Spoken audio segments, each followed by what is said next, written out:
Hello, and welcome to the production blog of Slipping Sanity, a game by Mental Village. Slipping Sanity is an endless runner with kinetic energy. Players run away from their crumbling psyche, evoking dread and hopefulness. When you first open the app, the first place you will be is the main menu.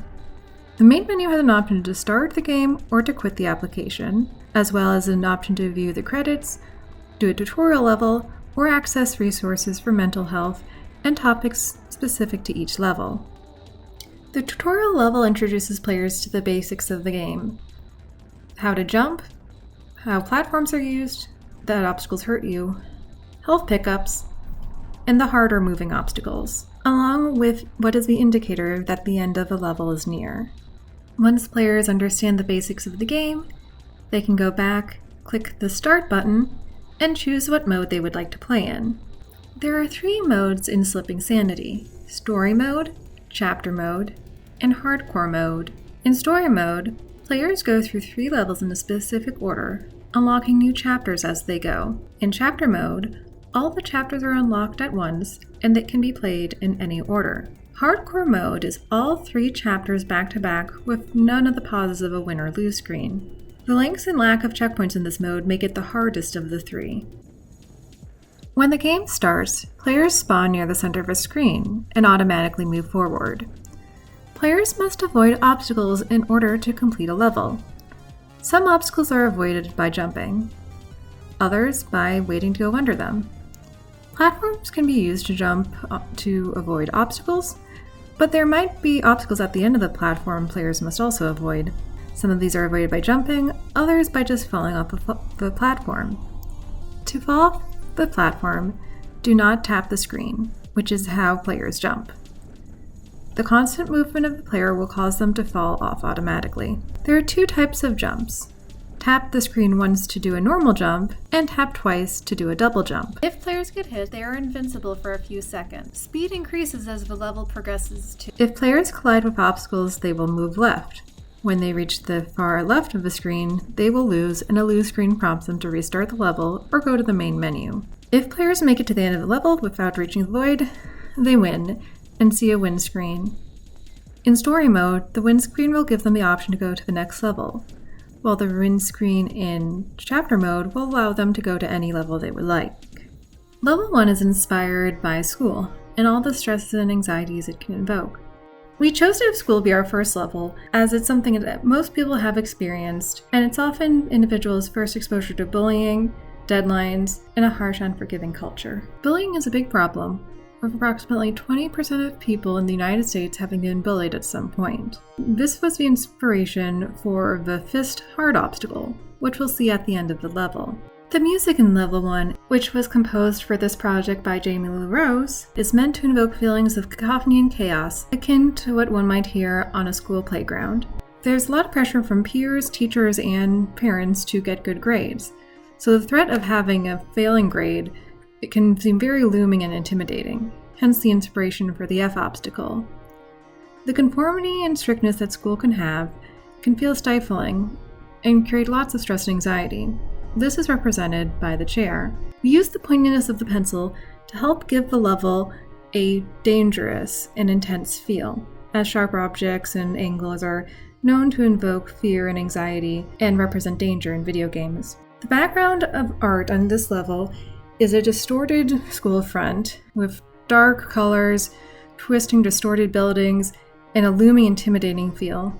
At the end of the level, we see that the school becomes lighter and more hopeful. The colors get brighter and more saturated, representing how even though things are hard, it will get better eventually. We chose Level 2 to be work, as that is often the second major environmental and cultural stressor that enters people's lives. Also, like school, bullying and harassment are an issue in the workplace as well. You may notice that this level is slightly harder than Level 1. This is for the purpose of game design, as well as to signify how as you get older, the causes of stress, anxiety, and depression don't necessarily get easier. In order to make level 2 harder, numerous more obstacles were added to it compared to level 1. However, this gave us the challenge of tackling optimization, as the extra obstacles and platforms caused significant performance issues in level 2 among playtesters. Thankfully, we were able to address these by rewriting the code, allowing the player to move instead of all the obstacles, and creating a trash collector behind the player that got rid of obstacles that were not in view. Because it is harder than level 1, there are 2 health pickups instead of just 1. There's also the addition of moving platforms, which still provide relief from the obstacles but are harder to time your jumps onto.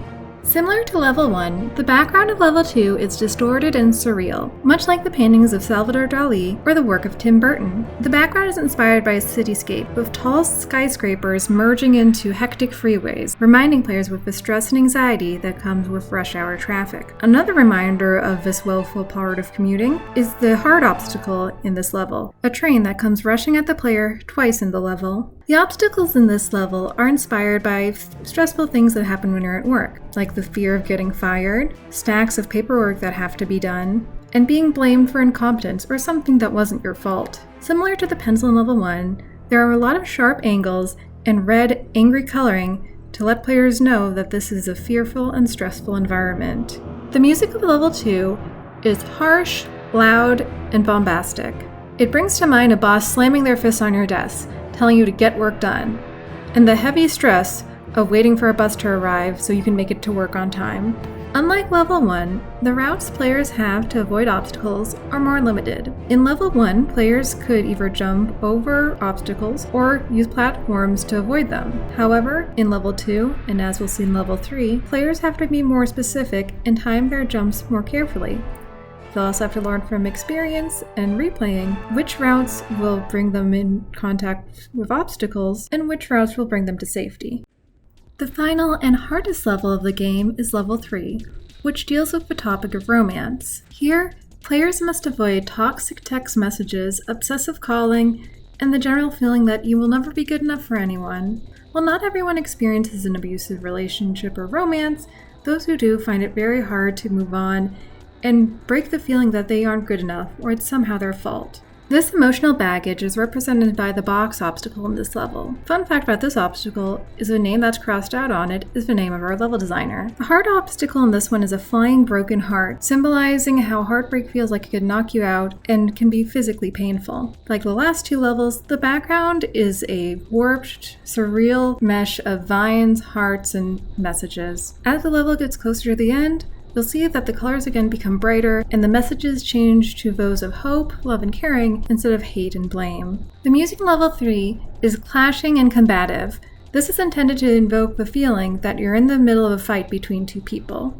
As it's the longest mode of the 3 and we're reaching the end of this video, I'm not going to do an entire playthrough of hardcore mode, especially because there's not much visual difference except for the absence of win menus between level sections. I do want to take this time though to talk about the player character. The player character was designed intentionally vague and dreamlike so that they could represent anyone of any race, gender, or orientation. We wanted them to come across as small and flailing in a big, harsh, unforgiving world. This is why the player is noticeably smaller than the obstacles and objects in the background.